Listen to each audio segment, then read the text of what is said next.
Coming up on this edition of the Center of It All, we check out some local beaches perfect for that day off. We stop by the do-it-yourself workshop at the Home Depot, and Mel is making a devilish summer appetizer. These stories and more coming up next on the Center of It All.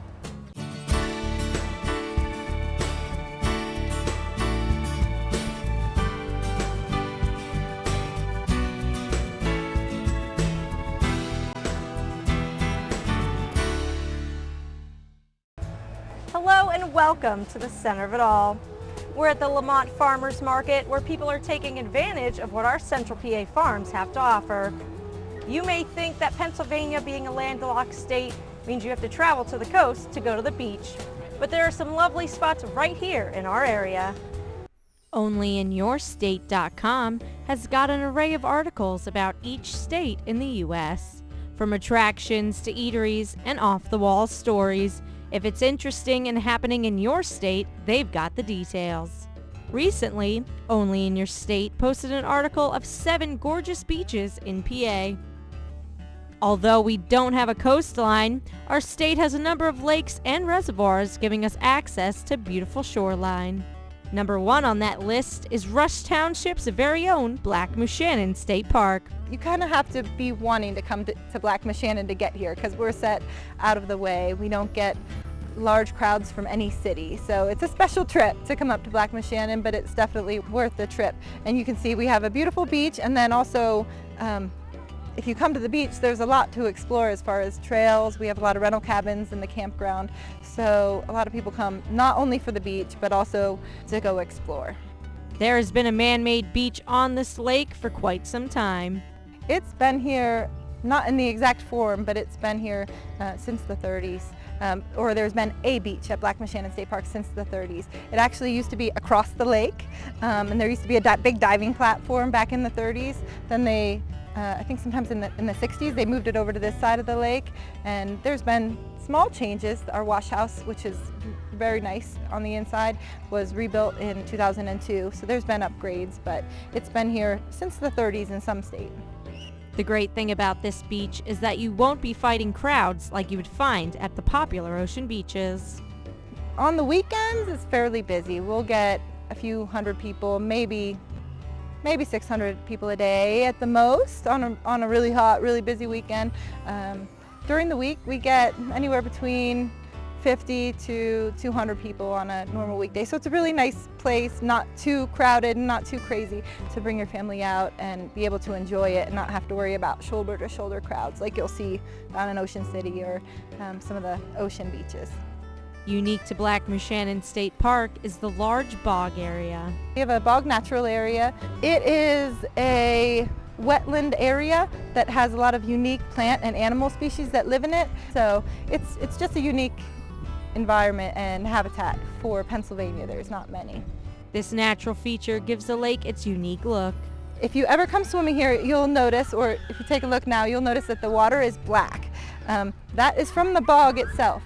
A lot of the bog plants are rich in tannins, so the water absorbs those tannins like a glass of water would, hot water would absorb the tea in a tea bag, and it makes it black.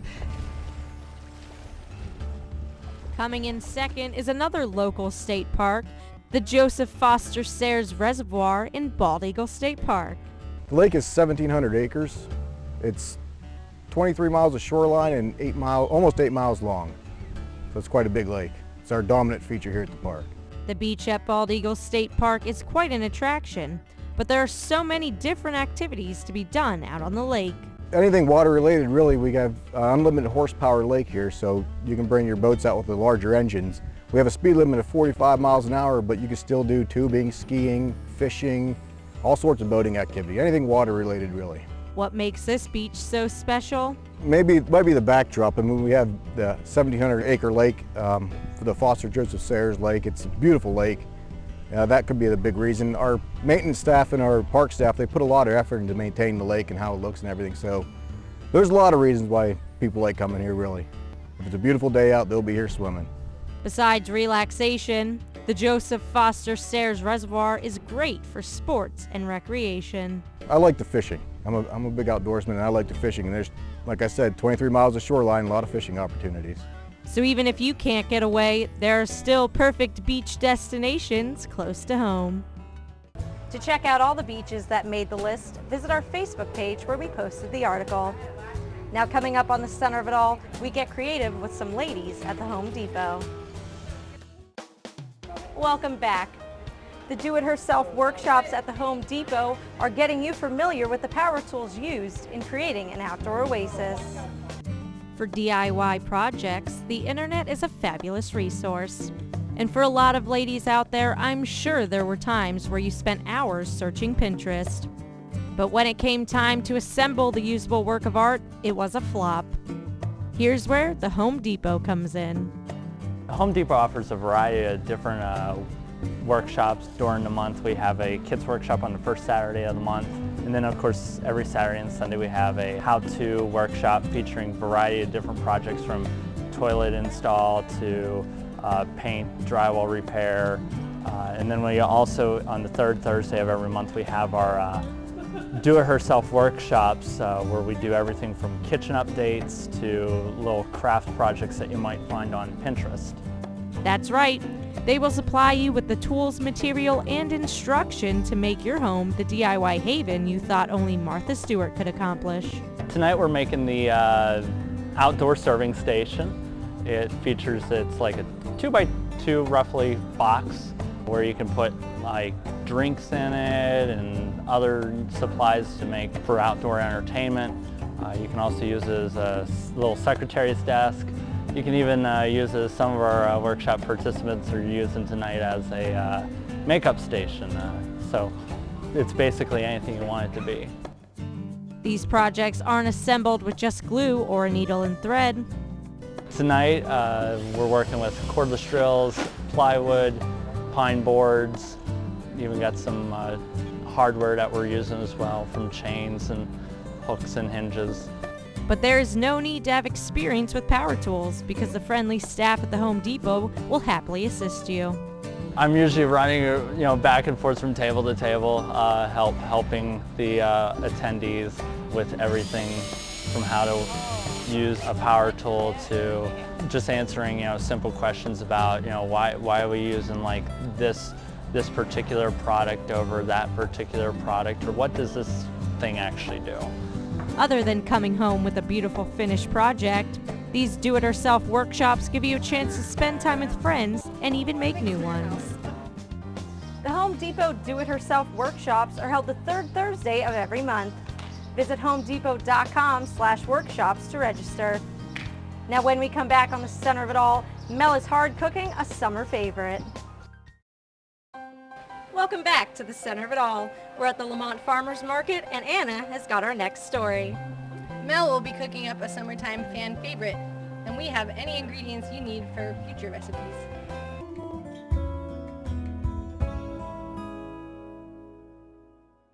When you're invited to an outdoor picnic or barbecue, what do your family and friends ask you to bring? A dessert? A side dish? An appetizer? In my case, from Memorial Day to Labor Day, they put me in charge of the deviled eggs. What makes my deviled egg recipe extraordinary? Let's get started and find out. When it comes to breaking eggs, fried, scrambled, poached, most cooks do a pretty good job with it. But when it comes to hard cooking or hard boiling eggs in the shell, a lot of people run into a lot of trouble. A perfectly hard-cooked egg has a tender white and a creamy yellow flaky center. No one likes a rubbery white with a greenish-gray ring around the yolk. For the perfect hard-cooked egg, never boil eggs, barely simmer them, and do not overcook them. Start with a shallow pot, a single layer of eggs, and cold water. Turn your stovetop on high and bring it to a simmer, not a boil. And when you reach a simmer, keep the simmer. It's going to depend on the size of the egg how long you let it go on. Jumbo eggs, 11 minutes. Extra large eggs, 10 minutes. And large eggs, 9 minutes. drain them under cold water, crack and peel them within 3 minutes, and you're going to have perfectly hard-cooked eggs. In a perfect world, a dozen hard-cooked eggs would crack and peel perfectly. But that's not always the case. So I always cook an extra 2 or 3 because you get these eggs with the ragged edges or the yolk isn't quite in the center. You can save these eggs and chop them up for tuna salad, potato salad, egg salad, or you can use the yolks to just make a little bit of extra filling for your deviled eggs. I've taken all the centers out of my eggs, and a dozen eggs is going to give me 2 dozen deviled eggs. I've added all of the creamy, beautiful centers in there into the food processor. I'm adding about 3/4 of a cup of mayonnaise. I can always go back and add a little bit more mayonnaise at the end if I'd like my filling to be a little creamier. I'm adding 2 to 3 tablespoons of horseradish mustard, which is what's going to make my deviled eggs deviled. Some white pepper and sea salt, about 1/4 teaspoon each. 2 tablespoons of fresh dill, and I love adding dill to deviled eggs because I usually make deviled eggs all summer long, and I have this in my garden. Put the lid on the machine. And I'm going to process this for about a minute.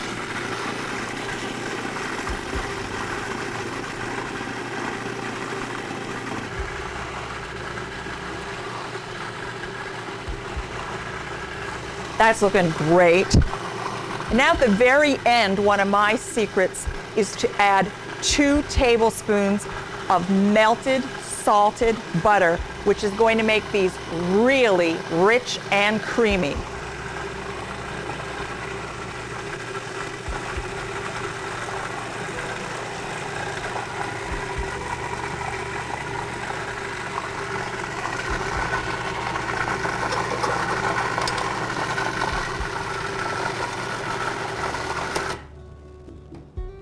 It's time to fill our deviled eggs.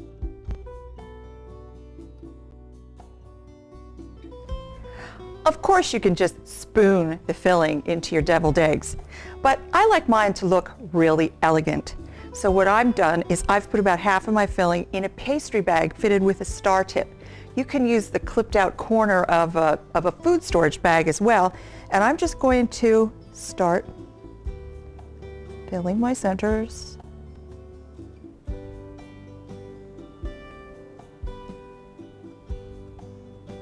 This is so much fun to do, and they look beautiful.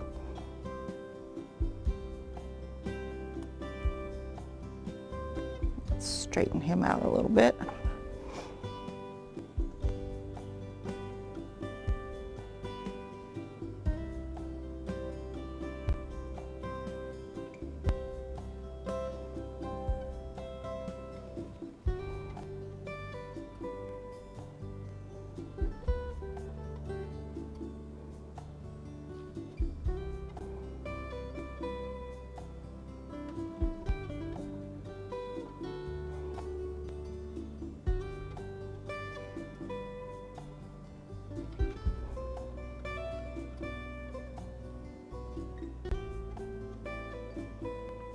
It's time for me to reload my pastry bag, and when I finish these, it's time to eat.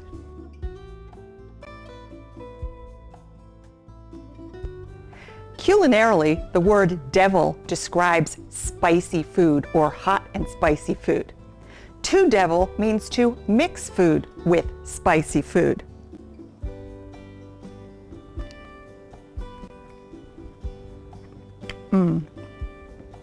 Exactly. For these and all of my recipes, just go to my website.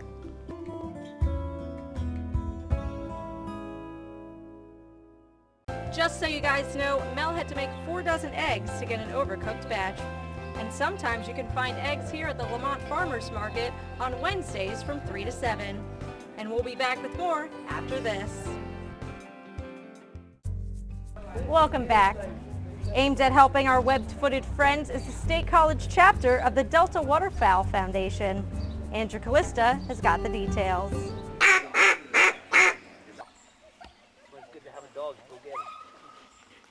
Advocating, guarding, and speaking for ducks, their habitat, and hunters alike, this is Delta Waterfowl of State College. And while it could be easy to dismiss this organization as just another hunting club, it goes much deeper. We're actively pursuing landowners and local conservation areas that we go out and place our hen nests, and also putting out wood duck boxes. We do stream cleanups. We try to get out and get involved as much as we can to clean up our environment and our resources, and also provide safe areas for them. I think it's important to get involved because we're sharing with these kids about conservation, what actually we do as hunters, and how we can give back to our environment and share with those children not only the things we love as far as duck hunting, but some of the things that they can do to improve the environment so that this resource is here for years and years to come. Using a contemporary view to accomplish its goals, Delta Waterfowl is poised to meet the challenges of tomorrow with events like we see here today. Predators are the main reason why the duck numbers are declining. So we started the day out doing a predator management. It's pretty much show the kids how to set traps, and then we went on to a calling demonstration. They learned how to use the calls. So we transitioned from that over to the mock hunt, where they would be actually in the blind with other people around them, showing them how to hold their gun and how to keep that in a safe position. And they got to see how the dogs would work to retrieve those birds, and they actually got to see how a dog would work if one was wounded and it needed retrieved from far away. So then from there, they actually got to get guns in their hand, and we taught them how to safely handle them. More than just a way to get kids outdoors, events like today's run a little deeper, instilling responsibility, and not only just in regard to the environment, something I strongly encourage. The main goal of this event right here was to help promote safety. Even if these kids aren't going to go hunt, I mean, they're at least going to get a firearm in their hand and know how to actually handle it. I mean, you never know where your son or daughter could find a firearm, and then at least they'll know how to handle it and what to do with it to keep it safe. Involved all over the state, from conservation to duck banding and even just picking up garbage, Delta Waterfowl loves a challenge. I told you, this isn't just a hunting club. We're happy to have everyone come out and get involved. You don't have to buy into a membership if you don't want to. We do have memberships that are available through Delta Waterfowl, but if you just want to come out and participate and learn more about this, as much as these kids don't know anything about duck hunting or goose hunting, we've also had a great involvement with parents that had no idea. We're always willing to take mentored youth out. We'll take mentored youth out, take their parents out with us and teach them how to hunt waterfowl. The beauty of this sport is it's camaraderie. You're not out there in a tree by yourself. Showcasing the sport as well as conservation requires funds. More importantly, those funds stay right here. We get to keep 25% of the money that we raise, which is pretty outstanding for any kind of group like this. That's what funded us, that and other donations. I mean, we got people that give donations, companies give donations. So I mean, they help fund it, and we put it back into the community as much as we can. Just 3 years old, the organization is always looking to pique the interest of youngsters and adults alike. We want to share with them what we love, try to create an interest, and get the children involved. I mean, they are the next step to keeping what we do today going. We got people from all walks of life that want to be a part of our organization, and it's great seeing us all get together and actually put on events for the community. For more information on Delta Waterfowl, check them out on their website or their Facebook page, Delta Waterfowl of State College. Andrew Callista for the center of it all. It's hot here in the Happy Valley, and let's face it, it's just going to get hotter. If you like being active during the summer months, the doctors at the Cleveland Clinic have some advice on how to recognize heat emergencies. Now that summer is officially here, it's important that you don't try to beat the heat. So here are some tips that will tell you when the hot weather is getting the best of you. Dr. Robert Jones is a Cleveland Clinic physician who says there are some telltale signs that will let you know when it's time to cool off. We worry about muscle cramps. We worry about people getting lightheaded. We think about a little bit of unusual fatigue. Some of the first signs of heat illness include dizziness, blurred vision, or nausea. Heat cramps are muscle pains or spasms, usually in the abdomen, arms, or legs. Heat exhaustion occurs when your body loses too much water and salt contained in sweat. You may experience a rapid heartbeat and feel weak, sweaty, and chilly, all at the same time. But heat stroke is the most serious heat emergency because your body is unable to regulate its temperature. Dr. Jones says the symptoms are very apparent and not to be ignored. Nausea, vomiting, headache, confusion. Let's call 911 time. Heat stroke can cause death or permanent disability if not treated immediately. Dr. Jones says at the first sign of any heat illness, get out of the heat, drink plenty of water, and use cold towels to get your temperature down. I've found that being active later in the day while the sun is setting gets you out of the heat. Well, that's all for this edition of The Center of It All. For more great WHVL content, log on to our YouTube page and like us on Facebook. Thanks for joining and have a great week.